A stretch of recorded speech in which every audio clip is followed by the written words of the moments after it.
வணக்கம் மக்களே. செப்டம்பர் 14, 2025 இந்தியாவுக்கும் பாகிஸ்தானுக்கும் இடையேயான ஏசிய கப் கிரிக்கெட் போட்டியில் இந்திய அணியினர் வெற்றி பெற்றனர். வெற்றி பெற்ற இந்திய அணியினருக்கும் சிறப்பாக விளையாடிய வீரர்களுக்கும் என்னுடைய வாழ்த்துக்கள். மேட்ச் முடிஞ்ச ப்ரெஸ் மீட் வைக்கிறாங்க. இந்திய அணியின் கேப்டனான சூரியகுமார் யாதவ் அவர்கள் சொல்கிறார், இந்த வெற்றியினை பகல்காம் தாக்குதலில் பாதிக்கப்பட்டவர்களின் குடும்பத்தினருக்கும் இந்திய இராணுவ வீரர்களுக்கும் சமர்ப்பிக்கிறேன் என்று கூறுகிறார். சூரியகுமார் யாதவ் அவர்களே, நீங்கள் முதலில் இந்தியனா என்பதில் சுய பரிசீலனை செய்து கொள்ளுங்கள். ஏன் அப்படி சொல்கிறேன்னா, என் மக்களே, உங்களுக்கே தெரியும், அரசியல் பேசக்கூடிய இடம் அது கிடையாது. இந்தியாவுக்காக விளையாட போயிருக்கீங்கன்னா விளையாட்டை பற்றி மட்டும் பேசிட்டு நீங்கள் வந்திருக்க வேண்டும். அரசியல் பேசுவதற்கான இடம் அது கிடையாது, களம் அது கிடையாது. நீங்கள் அரசியல் பேச வேண்டும் என்று விரும்பினால் நீங்கள் களத்துக்கு வாங்க, மக்களுடன் அரசியல் பேசுங்க.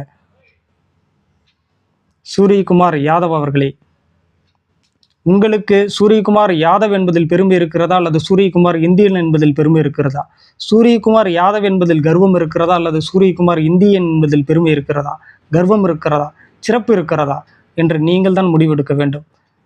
மிகவும் பெருமை மிக்க சிறப்பு மிக்க இந்தியன் என்ற அடையாளம் இருக்க சூரியகுமார் யாதவ் என்ற ஜாதி அடையாளம் உங்களுக்கு எதற்கு? நீங்கள் சிந்தியுங்கள். பாகிஸ்தான் எதிரணியினுடன் கை குலுக்கக்கூடாது, ஹேண்ட்ஷேக் பண்ணக்கூடாது என்று இந்திய அணியினர் அனைவரும் சேர்ந்தெடுத்த முடிவு தானே? அதை சரியாக செய்தீங்க. அதே போல் இந்திய அணியினர் அனைவரும் சேர்ந்து நம்மை பிரிக்கக்கூடிய இந்த ஜாதியும் மதமும் நமக்கு தேவையில்லை, ஜாதி அடையாளங்களும் மத அடையாளங்களும் நமக்கு தேவையில்லை என்று முடிவெடுத்து அவற்றை புறக்கணிக்க வேண்டியது தானே? ஏன் புறக்கணிக்க மாட்டீங்க? உங்களுக்கு இந்த நாடு பெருசா, ஜாதி பெருசா? உங்களுக்கு இந்த நாடு பெருசா, மதம் பெருசா? நீங்கள் தான் முடிவெடுக்கணும்.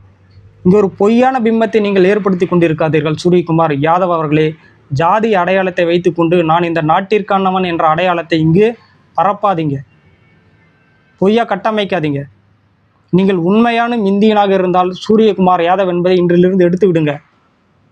பிறப்பின் அடிப்படையில் ஒருவர் நமக்கு சுமத்தக்கூடிய அடையாளம் நமக்கு அவமானம். அந்த அவமானத்தை நீங்கள் எடுத்துருங்க. இன்னையிலிருந்து நீங்கள் சூரியகுமார் இந்தியன் என்று சொல்லிக்கொள்ளுங்க. என் மக்களே, உங்களுக்கே தெரியும், நாம் ஜாதி ரீதியாகவும் மத ரீதியாகவும் பிரிந்து கிடக்கின்றோம். நம்ம இங்கு ஒன்றினை விடாமல் தடுப்பதே இந்த ஜாதியும் மதமும் தான். இவற்றை நாம் புறக்கணிக்க வேண்டுமா வேண்டாமா? ஜாதியின் பெயரை பின்னால் போட்டுக்கொண்டே நான் இந்தியன் என்று ஒருவர் பொய் பேசி கொண்டிருக்கிறார். யாரெல்லாம் ஜாதியின் பெயரை பின்னால் சேர்த்து கொண்டு மத அடையாளத்தை பின்னால் வைத்துக்கொண்டு நான் இந்தியன் என்று சொல்கிறாரோ அவர்கள் அனைவரும் ஆன்டி இந்தியர்கள். என் மக்களை, நீங்கள் தான் சிந்திக்க வேண்டும். நன்றி என் மக்களே.